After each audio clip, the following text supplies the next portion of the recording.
I'm here with Marty. Marty, Sunderland 2, Arsenal 2.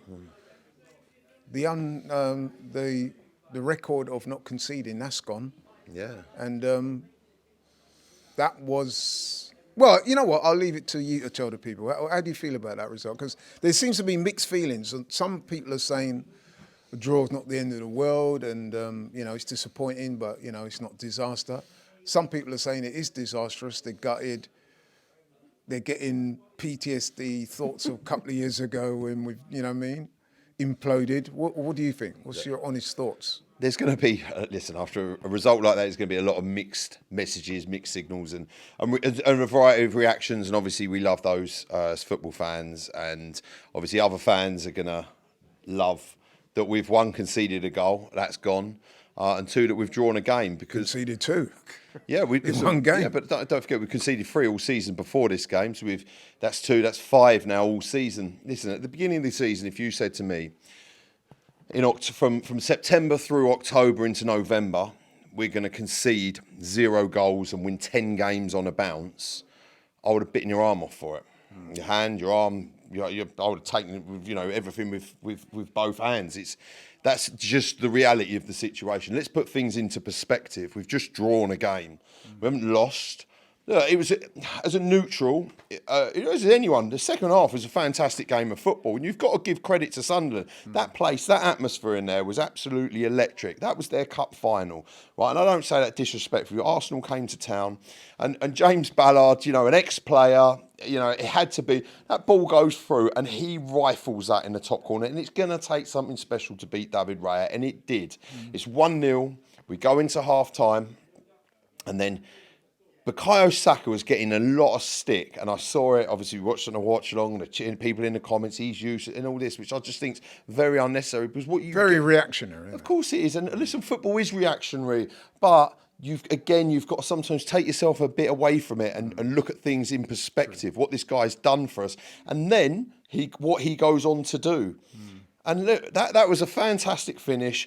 That was a fantastic piece of play with Eze, Marino. The way that ball comes into Marino, and everyone's saying, oh, he wasn't, but that ball comes into him and he waits and waits for Saka to come into play and then plays the ball, and Saka puts that in at the bottom corner, beats the keeper at his near post. And listen, it's game on. It's 1-1. And then, look, again, another player, Leandro Trossard. I remember you saying on the watch along, I'd sub him, right? And listen, a player like that is a clutch player. He does things in moments. Although, to be fair, I was saying that I'd bring off Trossard because I wanted Nwaneri to come on and do what he did then. And wasn't doing enough, which was to take a shot. I was saying that Nwaneri would give you that direct play that we wouldn't. But, fair play to Trossard. He did his thing. And fair play to Trossard, because he picks the ball up outside the box. And it wasn't like he's really running onto it. He doesn't really have too much right to take that shot from where he does and to get that amount of power and put it exactly. It's a fantastic goal. He puts that into the roof of the net, beats the keeper with ease. And look, we're 2-1 up, and we think we're going on to win it. And, it's celebrations and all of this. Mikel Arteta brings Mosquera on. I like that. We'd play 5 at the back. And you think we're going to see the game out. But unfortunately, I thought David Raya was excellent throughout the game. He made some fantastic saves. There was a point in the game he makes a triple save, and he was good. The ball comes into a sort of a no man's land area. Gabriel and Raya collide, and their player gets a lucky touch. And, Brobby, one of the substitutes. Gets I think, not a lucky touch. I don't mean to say. Look, it was a good goal for them. The technique was interesting. It's 2-2. With a few minutes to go, that place goes crazy, and you've got to give them their credit. I generally believe Sunderland, and I said this before when the season started, and I said it a few games in, I generally believe that Sunderland will do well this season. They will finish, I think they're finishing within the top 10. They've got good players. They leave it out on the pitch unless they get a string of injuries. But those guys that were there, and they brought on some, listen, the subs that were brought on changed the game for them. Yeah. The manager knows what he's doing. You've got to give them, credit. And like I said, we've drawn a game. We haven't lost a game. It was a good game of football to watch. It was entertaining. Do you think our manager could have made a few more changes? Because we was on the watch along. I know I was calling out for subs. A couple of the others were. Some people said leave it as it is. But I think we were running a bit on empty towards the end there. I just think we needed to have freshened it up a bit.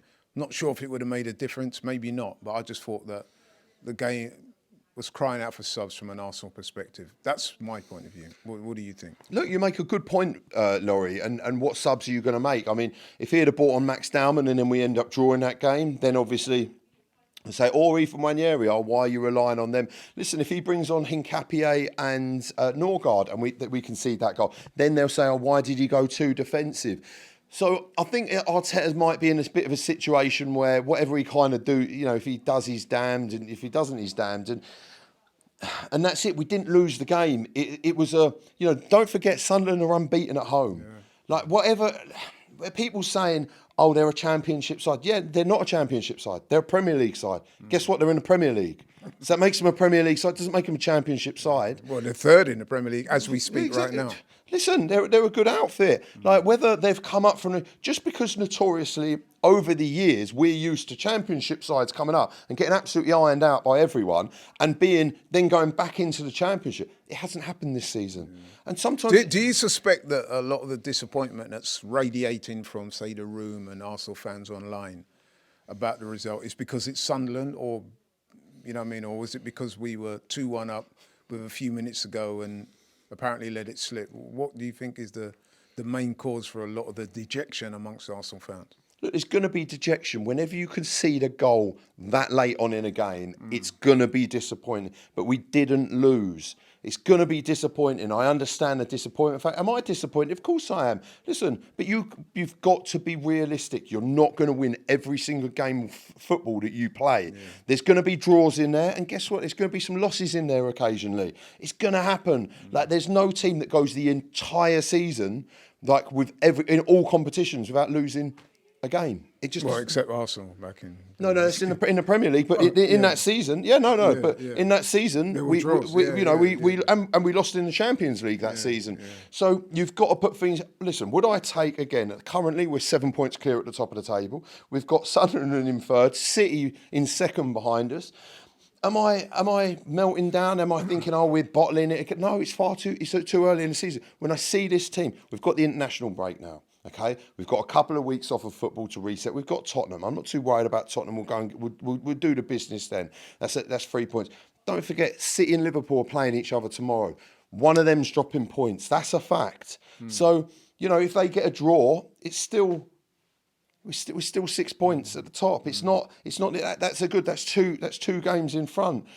Do I believe in this Arsenal team? Of course I do. I think it was just maybe defensively a bad day at the office, or it was a great game of football and Sunderland surprised us. And don't ever underestimate your opponent and protect yourselves at all time.